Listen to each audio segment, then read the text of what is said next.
వందే మాత్రం. నేను మీ journalist Navata. Welcome to R political. Pak ఆక్రమిత కాశ్మీర్ మళ్ళీ భారత్లో అంతర్భాగం కాబోతుందా అంటే అవునని అంటున్నారు విశ్లేషకులు. మౌర్యుల సంఘం అధ్యక్షుడు చేసిన ఈ వ్యాఖ్య కేవలం ఒక అభిప్రాయం కాదు, భౌగోళిక రాజకీయ మార్పులకు అద్దం పడుతోంది. పీఓకేలోని ముస్లింల మనస్తత్వంలో వస్తున్న మార్పు పాకిస్తాన్పై వారిలో పెరుగుతున్న వ్యతిరేకత కారణమంటున్నారు. పీఓకేలోని ముస్లింలలో గతంలో ఉన్న భారత వ్యతిరేక ధోరణి ఇప్పుడు గణనీయంగా మారింది. 2019లో ఆర్టికల్ 370 రద్దు తర్వాత జమ్మూ కాశ్మీర్లో జరిగిన అభివృద్ధి, పర్యాటకం పెరుగుదల, ఉద్యోగ అవకాశాల పెరుగుదల వంటివి పీఓకే ప్రజల వైఖరిలో మార్పు తెస్తున్నాయి.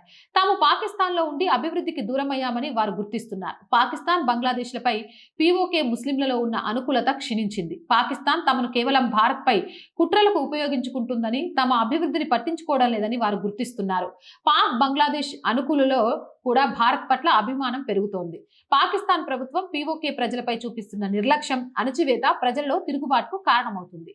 పీఓకేలోని వనరులను పాకిస్తాన్ దోచుకుంటోంది. గోధుమ పిండిపై సబ్సిడీ లేదు, విద్యుత్ కోతలు, నిరుద్యోగం తాండవిస్తుంది. పీఓకే అసెంబ్లీలో పాకిస్తాన్లో నివసిస్తున్న కాశ్మీరీ శరణార్థుల కోసం కేటాయించిన 12 సీట్లను రద్దు చేయాలని డిమాండ్ చేస్తూ 2025 సెప్టెంబర్లో చరిత్రలోని అతిపెద్ద నిరసన జరిగింది. పాక్ సైన్యం కాల్పుల్లో 2 చనిపోయారు, 22 మంది గాయపడ్డారు. ఇంటర్నెట్ నిలిపివేశారు, పోలీసులు మోహరింపు జరిగాయి. పాకిస్తాన్ పీఓకేను ఉగ్రవాద స్థావరంగా మార్చి, యువకులను ఉగ్రవాదులుగా మార్చి భారత్పై పంపుతుంది.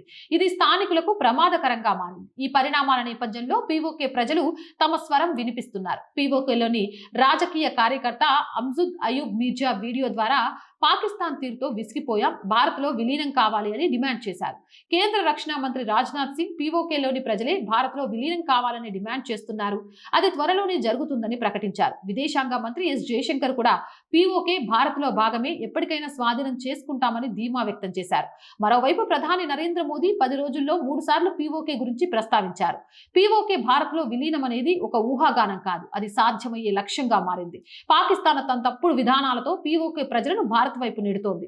ముస్లింల మనస్తత్వంలో వస్తున్న మార్పు, పాకిస్తాన్ పట్ల వ్యతిరేకత పెరగడం, ఇవన్నీ భారత్ కి అనుకూలంగా మారుతున్న సంకేతాలు. ఇంతకు పీఓకే భారత్ లో విలీనం అవ్వడంపై మీ అభిప్రాయం ఏంటి? కామెంట్ చేయండి. రోజు చెప్తుందేనండి, R group of channels, R voice, R political, R Sanskriti, 3 మన ఛానల్సే. So please subscribe our channels. Content బాగుంది అనిపిస్తే లైక్ చేయండి, షేర్ చేయండి. అండ్ ఆర్థికంగా ఆర్ వాయిస్ కి మీ చేయుత చాలా అవసరం. ఆర్థికంగా సపోర్ట్ చేయాలి అని అంటే సబ్స్క్రిప్షన్ పక్కనే జాయిన్ అనే బటన్ ఉంది. 1 to 5 లెవెల్స్ ఉన్నాయి, ఏదో ఒక లెవెల్లో సపోర్ట్ చేయండి. లేదా స్క్రీన్ మీద గూగుల్ పే, ఫోన్ పేతో పాటు అకౌంట్ డీటెయిల్స్ ఉన్నాయి, మీకు తోచిన సహాయాన్ని అందించండి. వ్యాపార ప్రకటనల కోసం 8328 500 576 నెంబర్ని సంప్రదించండి. జై హింద్, జై భారత్.